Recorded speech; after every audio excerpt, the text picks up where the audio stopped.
there and welcome back to Cuckoo for Books. My name is Salva and today I'm going to be sharing with you 12 of my most anticipated sci-fi and fantasy novels for the rest of 2020.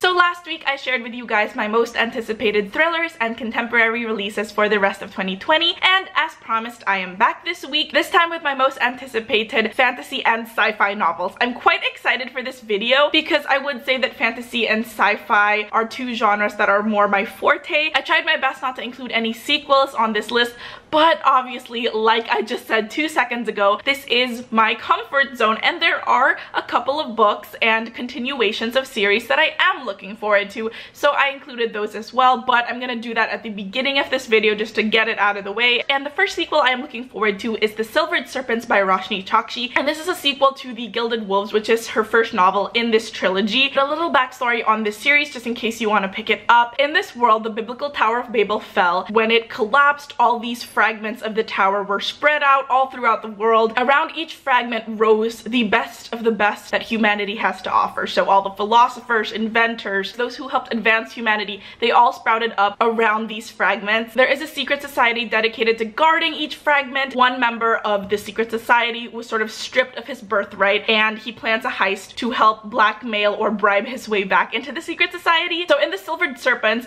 we are picking up where we left off. I'm so excited because it's going to be set in 1800s Imperial Russia. What the author did with the first book is she set it in 1800s Paris. It was an alternative version of Paris, but a lot of the actual history was still in her book. Because of that info, I take that to mean that the Romanovs will still be ruling Russia when we get to it in the sequel. And if you know anything about me, it's that I adore the Romanov history. So that is the first sequel that I'm looking forward to. The second book I am looking forward to is The Lost Book of the White, which is by Cassandra Clare and Wesley Chu. And I was actually really hesitant to put this on the list because of recent drama that's been unfolding. I do not condone online bullying, but I also think that people need to know the difference between subtweeting and actual doxing, and do not call it doxing when it's not. That's all I'm gonna say on the matter. Now, this is the second book in the Magnus and Alex spin-off series that they have in the Shadowhunter universe. I honestly really did like the Magnus and Alex series more than the current trilogy Cassandra Clare was writing at the time. From the summary, it looks like part of this book is going to be set in Shanghai,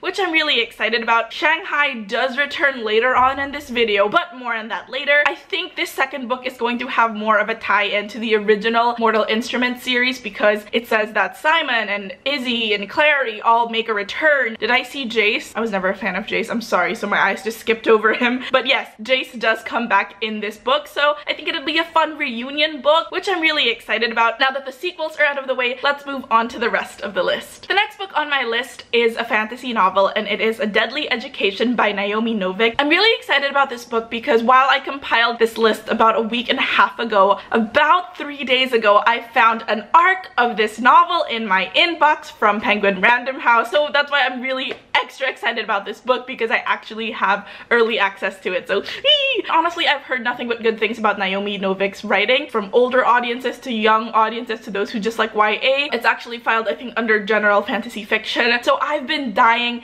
to pick up one of her novels for the longest time. A Deadly Education sounds like the crappiest school in fantasy world. The school won't allow its students to leave until they graduate or die. Cool. I would not have lasted at that. I would have died. Let's face it, I would have died. But it sounds like a school where you're supposed to hone your magic. Apparently you're not supposed to network at that school. It's really, you're there to learn. There are monsters. You're not allowed to be friends with your schoolmates. And apparently our heroine has, I guess, the deadliest, darkest magic of them all. I'm super excited to finally get to experience her work for myself.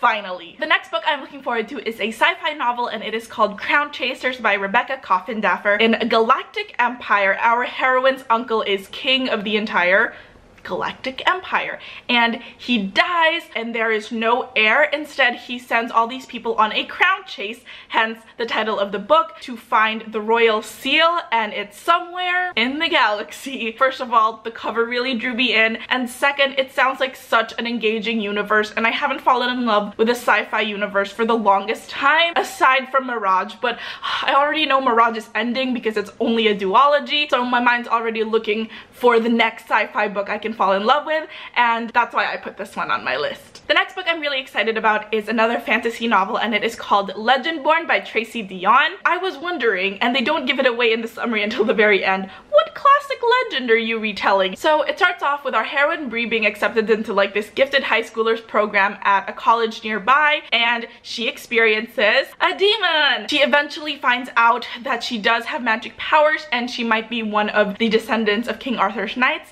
and in this book they are called Legendborn. So I'm really excited about how they're going to give the King Arthur myth a modern twist, how they're gonna connect it, like why are the descendants here in America when the King Arthur legend is based in Europe, in England. So I'm really excited to see how this book will play out. So the next book I'm looking forward to is a sci-fi novel, and I gotta say I'm really happy with how the distribution is playing out in this week's video compared to last week's video, and it was all like thriller, murder mystery, someone's kidnapped. But this sci-fi novel is called Sky Hunter by Marie Lu. In this universe there is this big gold empire called the Carenza Federation, and there is only one country that it hasn't colonized, and that is the country of Mara. What happens when the Federation catches you, they turn you into animals or creatures, then they use those creatures to then help colonize other countries. I mean, I'm already intrigued, right? So in Mara there are these people called the Strikers who are their military force, and one member of the Strikers is called Talene,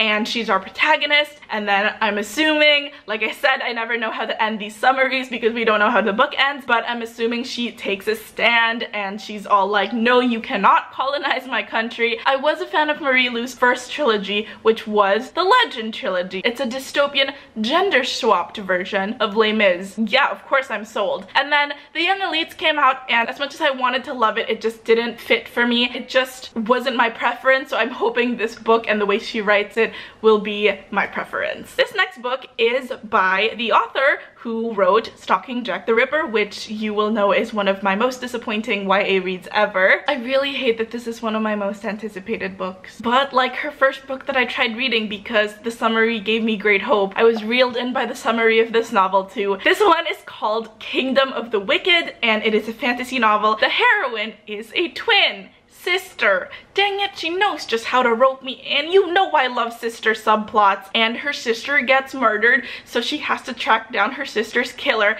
and she teams up with a prince from hell. Apparently where she lives, they just like roam around, like these princes from hell, and they're called the Wicked. That's it, that's their name. The princes are called the Wicked collectively, so it's Kingdom of the Wicked. It's not an adjective, it's a noun in this case. Apparently other people have also been getting killed, so they're gonna team up and solve the case.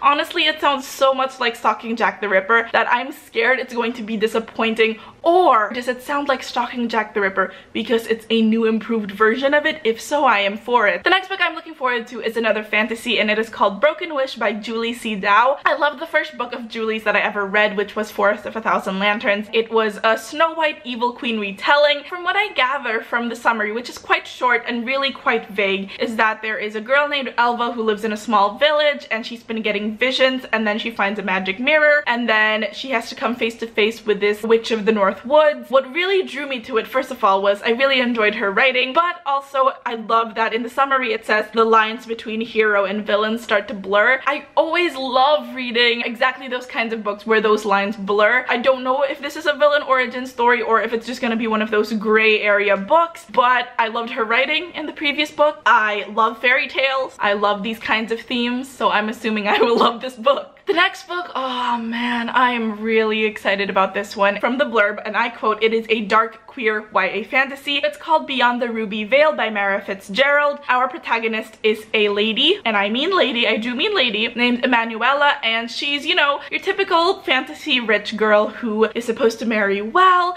and she gets set up to have an arranged marriage with this guy. The thing is, with this arranged marriage, both the bride and the groom are both gay. No attraction towards each other. I don't know if in the summary it says they end up marrying each other. Yeah, it just says her childhood best friend, and she doesn't care because she doesn't want a love match. She wants power. And then the second half of the summary just comes out completely out of left field. It says, in this world also, the only source of water is the water Crea. What happens is if you get a bruise on your skin, that means the water Crea wants you, and you gotta sacrifice yourself because they will make water out of your blood. Emanuela has already found one of these bruises on her body, but she's not telling anyone because she's like, I don't want to die. When the water Crea comes for her, she kills it. So now she's like, oh my god, where are we gonna get water from? So she and her best friend, the one who she's supposed to be married to but doesn't feel anything for because they're both gay, now they gotta go on an adventure to bring water back to their city. I don't know, is it like a commentary on climate change? Just the summary sounds completely crazy, and that's what makes me excited to read it. The next book I'm looking forward to is another fairy tale retelling, and it is called The Forest of Ghost and Bones by Lisa Ludecki. It is said it is inspired by the Hungarian myths of her childhood. So in The Forest of Ghosts and Bones, apparently it's a world where people can't walk in the rain. The rain sounds like a sentient being who kidnaps kids, and one day her brother is, it says, taken by the rain, and she is the only one who can experience the rain. I just finished a podcast about Elizabeth Bathory, who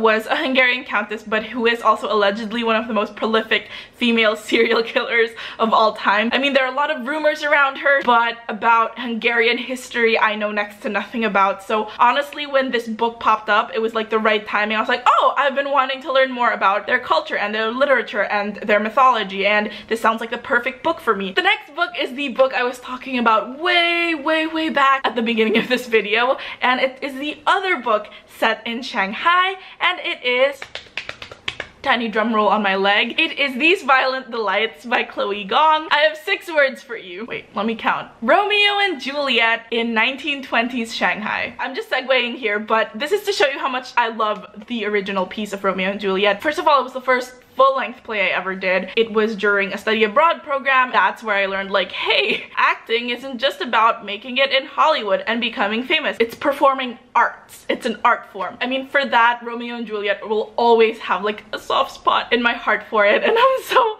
excited to see it get an Asian twist. I'm gonna say 1920 is not my favorite time period when reading historical fiction, but honestly all you had to say was Romeo and Juliet and it's set in Asia, and I'm like, yep, I am so there. I'm really excited for the book. Like, I want it now. Send a copy to my doorstep right now, author Chloe Gong. Thank you very much. I mean, please, I forgot to say please. Please, pretty please, with a cherry on top. Thank you. The last book on this list. First, I need to Google how to pronounce this author's name. Some fancy French.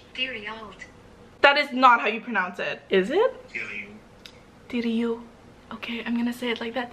Diriyu. The last book I'm looking forward to is Rebel Rose by Emma Thiriot. Please forgive my terrible French. I tried to copy the voice on my phone as much as possible, but I have a feeling I just butchered the language. This is actually really interesting to me. I didn't know this series was being cooked up. It says, Rebel Rose is the first in the Queen's Council series, an empowering fairy tale reimagining of the Disney princesses and the real history behind their stories like you've never seen before. I am quite excited about this. I mean, I know Disney's just out there to get our money, but I might just give it to them in this case because it sounds really interesting. And this one is about Belle, and this is so funny because this has been made into a meme for as long as I can remember online. You know that scene at the end where Chip is like, are they gonna live happily ever after, mama? And then somebody always dubs in with like, no, because they live in France while there was a monarchy, which means sooner or later their heads are gonna get chopped off by the French Revolution. So the summary just says, it's 1789 and France is on the brink of revolution. Belle has finally I'm sorry, I can't stop laughing. It sounds so crazy, but I am all for it. Belle has finally broken the enchantress's curse,